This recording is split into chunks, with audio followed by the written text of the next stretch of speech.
of the conference about understanding how content and football content drives engagements in Asia and around the world. And today we have a very exciting panel with us. Danny Yeung, CEO and founder of Prenetics and IM8.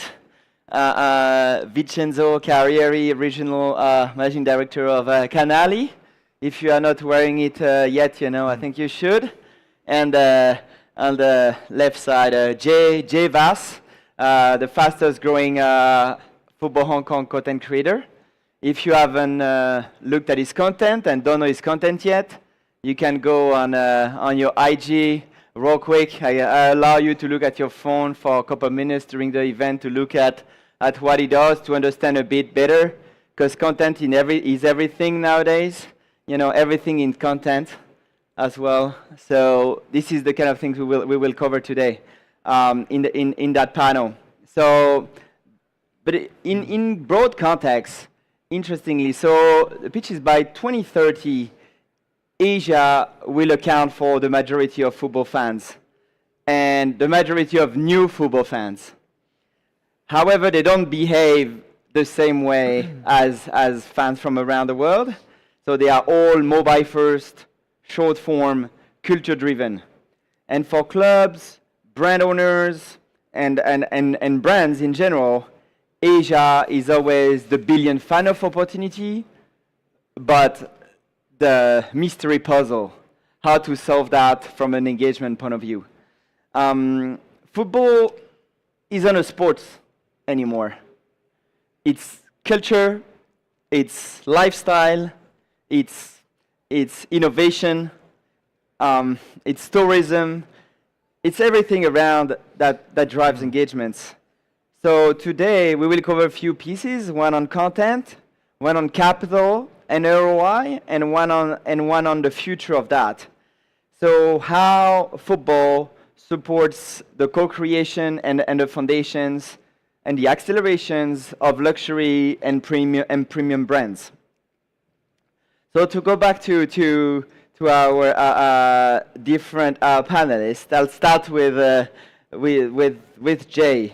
So Jeh, as the Hong Kong leading football creator, builder, he turns match moments and highlights into exciting content to drive Gen Z attention.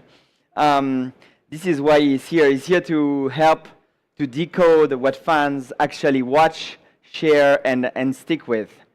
So Jeh, you on your side. So when we looked at how fans engage differently in Asia, you have built one of the fastest growing community.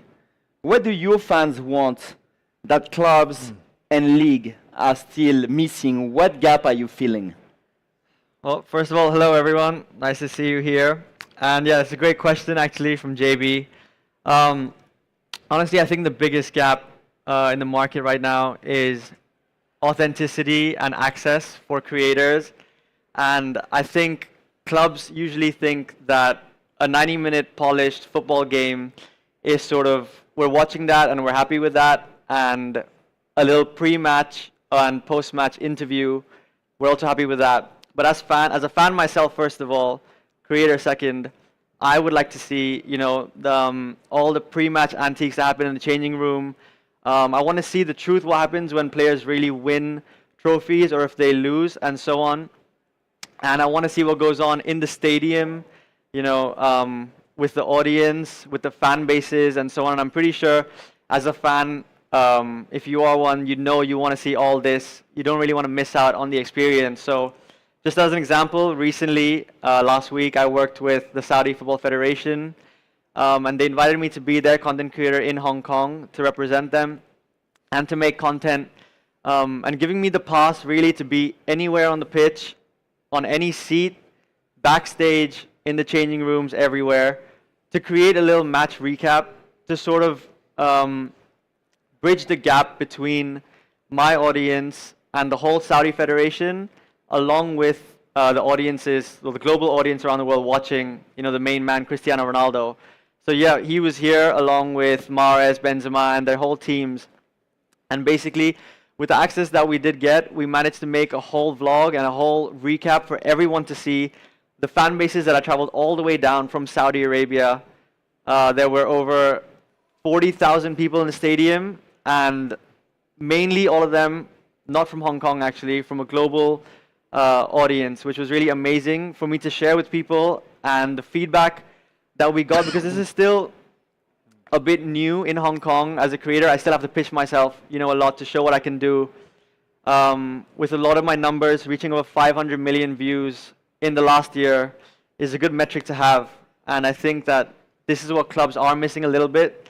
So what I like to show is what fans like to see, and with my community behind me who really want to watch what I want to show, what I want to post, I think it's really good that some clubs and some leagues are taking the initiative, but I think there's still a lot more to go.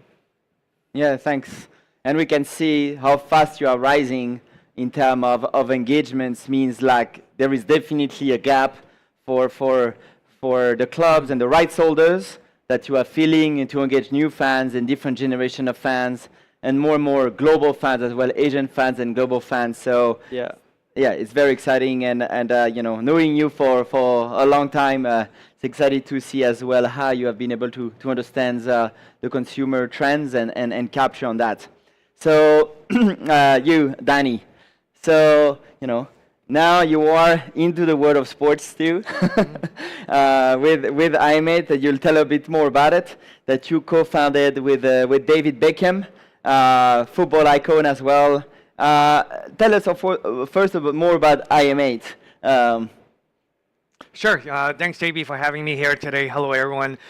Bit of background. My name is Danny Yeung, co-founder and CEO of Prenetics. So actually, our background is actually in life sciences and diagnostic testing, right? So given our background in life sciences, I had the opportunity to meet with David Beckham roughly about 2 years ago. And how that got started is I had a mutual friend here in Hong Kong. He was mentioning that he was going to be having dinner with David Beckham in about 2 weeks. And he asked me, hey, Danny, do you want to join? All right, so of course I said yes. All right, so I flew over to London, joined him, and it was a very initial casual conversation. We didn't really have an agenda earmarked, but he was very intrigued in terms of our work within the life sciences, my background as an entrepreneur as well. So when we got started talking, he was like, hey, maybe we can do something together. And then we co-created iMate as a new supplements brand, right? So David, this is the first time he's actually put his name out there as a co-founder, which speaks volumes, because for him, it's not about the money, because for him, he's of course, everyone knows he's quite comfortable already. So it's always about, okay, if he puts his name out there, it has to be the best product in the market, all right? And then what we did, we then recruited the best scientific advisory board, we believe, in the world, doctors, professors, scientists in the field of nutrition, sports, oncology, to create iMate. And we only launched iMate, it's quite crazy, in December of 2024. And in the past 8 months, we have already over 260,000 customer purchases. We have 6 million servings that we've delivered to 31 countries in these last 8 months. Yeah, so what it does is it's an all-in-one powder supplement, has 92 ingredients that replaces 16 different supplements in one drink. Because the pain point that we're solving is that majority of people, including even David and Victoria, they don't want to consume many pills on a daily basis, right? If you can do it in an easy, simple way and something that tastes great. Like this. Oh, yeah, exactly like this. You have it in your pocket, right? Everywhere. Who doesn't? Yeah, so, thank you, JB. It's crazy. We're right now, and again, supplement industry is flooded with lots of competitors, right? Thousands, maybe tens of thousands. Right now, we're actually the world's fastest supplement brand, possibly ever. And that's just crazy. And then we filled a market gap. And then having someone like a David Beckham just really cut through the noise, really helped us early on. But at the end of the day, the product must work.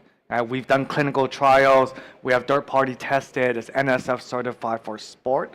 So if you are an athlete, you'll know that it's free from 280 banned substances. Yeah, so we've been extremely happy and proud of the progress in just 8 months' time. Yeah, so it's good to know about the product and for people to understand more before I ask the question on the content side, because how do you see then, now as part of the sports, a lot of content are somehow sports related and performance related, and of course collaboration with David Beckham and Arina Zabalenka.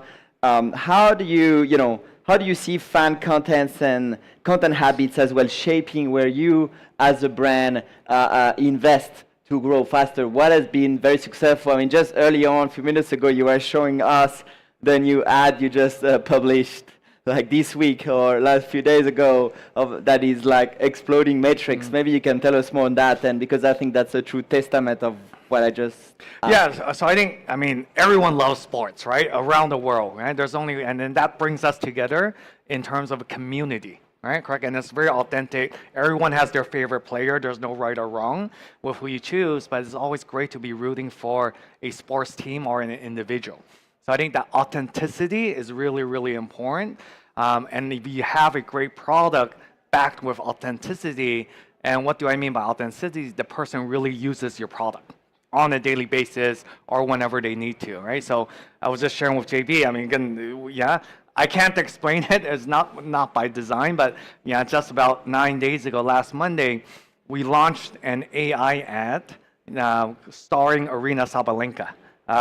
Arina Sabalenka is the world #1 tennis player, so she's also an ambassador and a shareholder of Prenetics. And we launched it on Monday of last week. The first day, we had 30 million views on this video. Today, I was showing it has like 223 million views.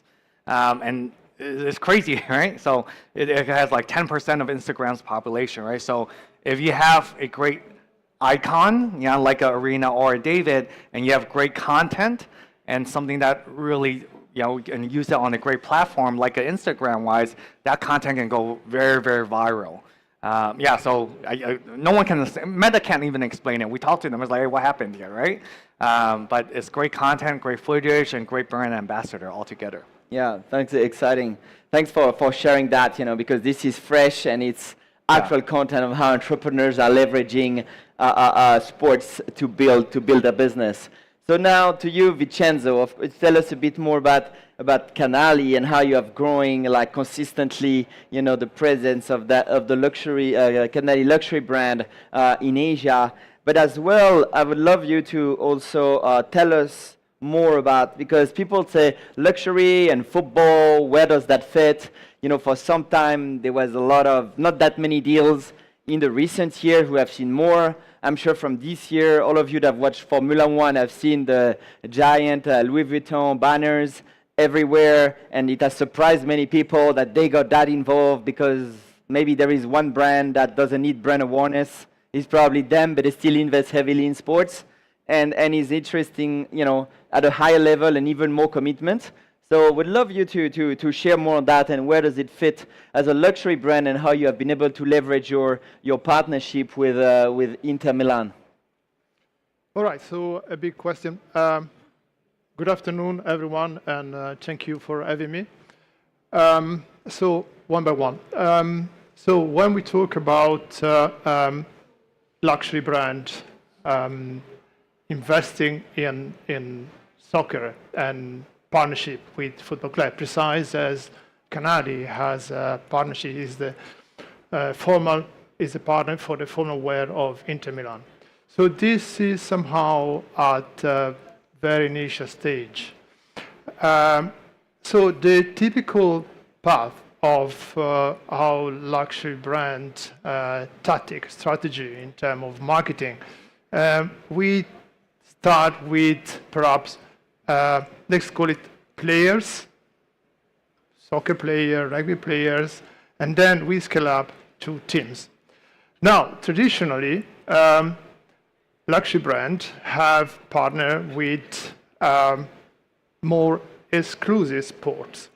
I want to talk about exclusive sport and talk about sailing, tennis, golf, and so on and so forth. So why that?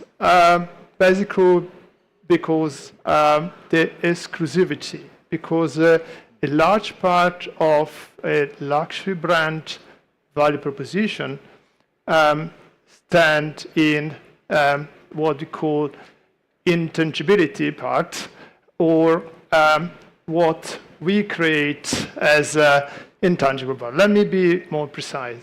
We manufacture wonderful products, masterpiece, and unique piece somehow, and this is a tangible part.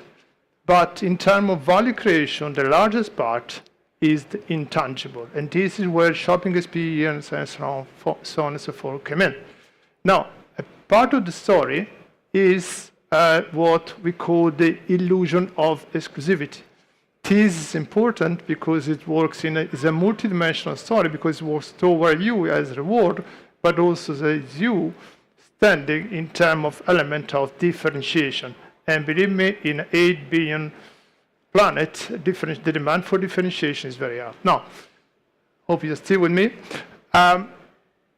This illusion of exclusivity is so important, but also requires a certain type of consistency in terms of how you deliver it. And so that's why luxury brand, they tend to partner with exclusive sport. Now, what has changed over the past 5, 10 years or so, is that our customer have progressively changed. Change meaning that we call the democratization of luxury. So the set of customers that shop luxury products become bigger and bigger, good news for us, but also younger. Now, when you want to talk to younger customer, when you find them, you find a multiverse, you find in many space, but down the planet, soccer, Formula One, and soccer here today is, of course, is a big driver. Now, what is interesting is very much interesting in soccer is about the emotion, the loyalties, the soccer and soccer team drive toward customer. And this is precise what luxury brands are aiming for. They try to link to a new set of customer, and then we talk about Asia. Soccer is extremely popular, and it's not just about link with them and open a conversation with them. So I would call it create attention, but as well ultimately create loyalty. So yeah, that's very interesting. And I think it gives two sides of it. One, a business that is more, club first, based, leveraging a fandom. One is more player first fandom. So maybe I'll ask Jeh here, as the judge here in between, or how is he shifting from a content point of view? Is fandom shifting more, especially in Asia, from club first to players first? Where do you see that from your content? From my content personally, and from obviously me watching a lot of creators myself, I definitely think that there are now many stars that people do follow, individual stars, like obviously one of the biggest rising ballers and one of the biggest ballers, Lamine Yamal. I mean, we have him, we have a whole campaign of just him with Adidas, and we have Cristiano Ronaldo, his own CR7 brand. We've got Messi with his own brands and multiple different avenues and revenues. So I think the fan base is really, I wouldn't say it's shifting, because yes, we all support one team and we all follow that one team, but I think player first is becoming a very big thing in social media. As Danny here has partnered with David Beckham, I mean, that name is honestly all I need to hear as a fan to realize that yes, it's a trusted company, and I would definitely love to, test out the product and try the product myself. Yeah, so I mean, as we see some of all the largest creators or influencers, how you call now, are top athletes. But on the flip side, the brand which you value, the brands of the top clubs in the world have some of the most valuable brands too. So I think here we saw different parts of how content on sports can be leveraged, especially football, by different businesses with different verticals. So now I would like to move on as well on the second part, really, to the capital and the investment into that content and how we can drive engagement. So we know that how money accelerates it, how we can accelerate it. So, I am I guess, you see fans, not just football fans or tennis fans, but I'm sure now you have a lot of metrics about a lot of sports fans, health and wellness fans. So how do you look at, the allocation of let's say advertising investments through those different verticals now? Because it comes from, how you can capture the fans from the different audiences, leveraging the athletes from the different sports. Yeah, great question, right? So just background, everyone knows, again, David Beckham is the co-founder, so that's clearly football. But I think right now, he's not just seen as football, right? I mean, David Beckham is like a global icon, entrepreneur, fashion, so he crosses much more than just football. And then that's what you're seeing the convergence of, right? So even for, let's say, Ariana Sabalenka, right? She may be world number one in tennis, but everyone's seeing her like, wow, this is an amazing person that a lot of brands would want to be associated with, right? So it's less about targeting specific sports industries, but I think sports now is so mainstream that you're able to target a very wide audience, all right? So for example, I just shared that AI video we did last week. I mean, we had 223 million views in 9 days, right? That's not just tennis fans. Right, that's all people, right? So, but if you're able to have great content, partnering with, a famous, sports celebrity, then this is where, we don't target specific, football or tennis, etc. We just utilize these individuals in a way where it's authentic to them. And again, we create video content, which is also authentic to them, right? We never ask them to say, hey, buy IM8, right? Because it doesn't work. So I think we actually show them using the product on a daily basis, why they share it with their friends and family, right? So I think it's just because nowadays consumers can look through it right away. It's like when we made the AI video, right? We didn't pretend that was a real video, right? So you have to be very transparent and real with your audience nowadays as well. Yeah, no, I agree. So I mean, you're so right in that sense, and in understanding fans are more spread around, and those ones are driving, but as well, sometimes, some brands are very specific. One sport say, we're going to do this, we're going to stick to this, we're never going to change. We know some big brands in other categories, let's say in the watchy space and so on, they stick to that IP for 30 years and they're never going to move towards football. I know many people have tried to bring them, but they never, ever moved. And so you, Vincenzo, so of course, earlier we talked about the fandom, but now the second part is about the investment and the return. Can you tell us more how you are, able to, on your side, to maximize this partnership, and where do you see, the future investments that, maybe you and or other luxury brand could do to partner with sports? All right, so let's talk first about us. When talk about us is the partnership that we have with Inter. So first of all, we are not just a partner, we are neighbors with Inter. Literally, our office in Milan is located opposite to their offices.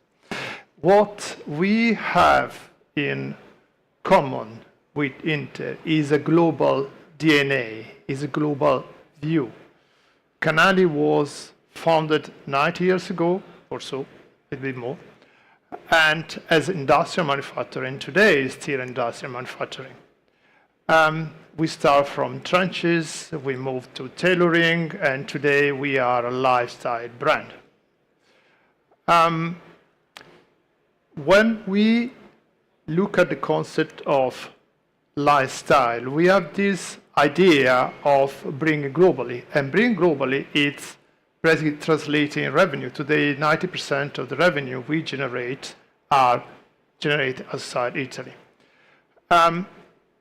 When we look at Inter Milan, so you probably know or might not know that Inter Milan initial name was Internazionale.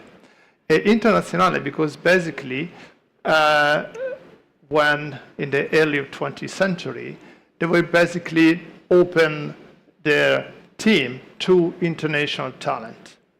So what we have in common, the root in Italy. So we, for example, the made in Italy for us meaning that we don't just manufacturing or product ourselves 100% in Italy, but most of it are manufacturing all factories in Italy. When we look at Inter Milan as well, yes, it's an international club, but it's still deeply rooted in Milano. And if you look at also the symbol of Inter Milano, what we call Biscione, is really deep in Milano and the Italian style. Now, what both companies have done in order to answer your question, to translate, is basically the storytelling. So we have localized storytelling in a way that is speaking to Asia. And when it comes to CANALI, for example, family business is very well considered in Asia, and especially people are interested, and consumers are interested also understand how value is passed through generation, precise as in soccer, passion is passed through generation of fans of Inter.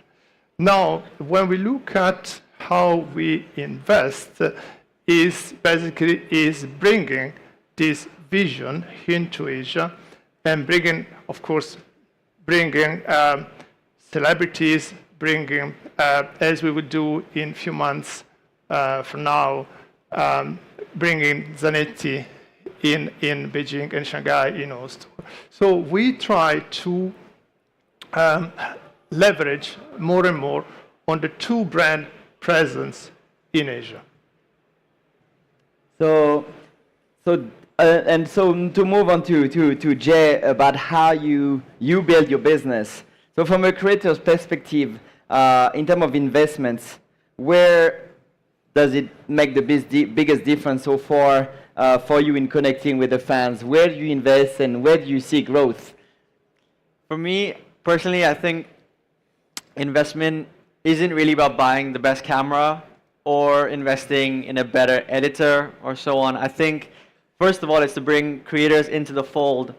So it's really about clubs sort of bringing us in and not treating us like an outsider voice. Just as an example, recently at the football festival in Hong Kong, when Tottenham Hotspur and Arsenal played their first ever North London derby here in Hong Kong, as soon as everything was confirmed, I was reached out to by Tottenham. And yes, it took 3 months of planning. Yes, it took a lot of video ideas, a lot of approvals and so on. But it took me only 5 minutes to film with all the players. And out of that 5 minutes, we created a 30-second video, which reached over 5 million views in less than 2 days on all platforms. And all this happened all organically. There were no ad spend. There was nothing involved in that, which is just another example of how creators can sort of bridge the gap between the UK audiences, the UK players, and hyper-localization, which was involving me as a Hong Kong and Asia fan base, and just mixing us two and see how well the video does. And another example for brands, for leagues, is we're sort of like walking billboards as creators, because I've worked with brands recently and we've done, suppose, an ad for a shoe. So we'll have a professional player come in, shoot against me, he's got the new shoes on, and instead of sort of slapping a billboard on that says, oh yeah, buy these new shoes, we're showing you what it can actually do. And once again, with over 10 million views just on those videos, is just another way of sort of pitching to the audience organically, I'm not saying don't do the billboard, but just a good way of organically showing to your audience what we can do.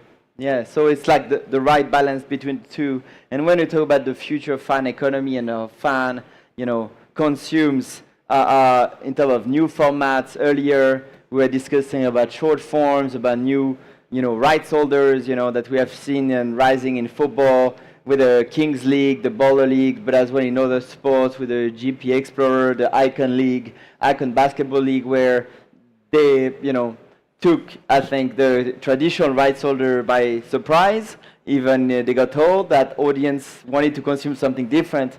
So you, from a creator point of view, I'd love to have your, last few words on that. Is like, what is the new, content format or platform that you think are and will disrupt football, and especially for Asian fans? Okay, so good question again. As an Asian fan myself, again, before creator, I was a fan. I still am a fan. So I think now, first of all, everything, we've literally all got our phones in our hands right now. I think it's such a powerful tool that we all should be using and that we do use. But one thing that's going to disrupt the market probably in Asia is live streaming, and we can't ignore it. I was literally watching a live stream yesterday with someone who's got 100,000 live viewers, on Twitch, which is impossible to ignore. But once again, those long streams come into clips, come into the short form content, and from that short form content, somebody gets an idea that, oh yes, okay, this is an experience that they can experience. And from there, maybe then they can get a streaming sort of subscription, a live streaming subscription, and then eventually, go onto the stadium to actually watch the match, to actually be part of the action. But it all starts from, I think, from a scroll of a phone and be like, oh, I want to watch this. And it goes from sharing to your friends, to your family, and planning a trip. Yeah. So, and that's kind of new format, I think. Danny's already in the future. You already got the answer a few days ago about what works now and what to engage in terms of new format, new content with the new ad you were showing us. So now it's gonna be like, how are you gonna be able to reproduce that? That's gonna be the next question, isn't it? Yeah, I think content now, again, you have to be able to leverage AI, right? I mean, there's just no way about it, no way around it, and it's gonna move regardless of whatever you feel. I mean, the ad that we produced, you guys can check it out. I mean, it's on IMA Health. It took us 3 weeks to produce. If we had to reproduce that in real life, it would probably take us a year and probably $1 million, right? We produced it in $25,000. Right? Super amazing ad. Everyone that sees it is like action-packed, and it's just impossible for you to create in real life, and definitely not in 3 weeks' time. And we had so many revisions, because we needed to get approval also from Arena Sabalenka, right? So I think AI content is going to be the future. People won't be able to recognize in the future what's real, what's not. Also, which is also, of course, a ethical issue, right? But I think that's going to be the future. And even right now, on our Instagram pages, our social media, when we do ads, we're running 800 new ads every single week, right? 800 new ads. We then take 10% of those ads, what we call winners, and then we multiply it again by 10, a factor of 10. So this process is continual process, and that's a big part of the reason why we've been able to grow so fast in such a short amount of time.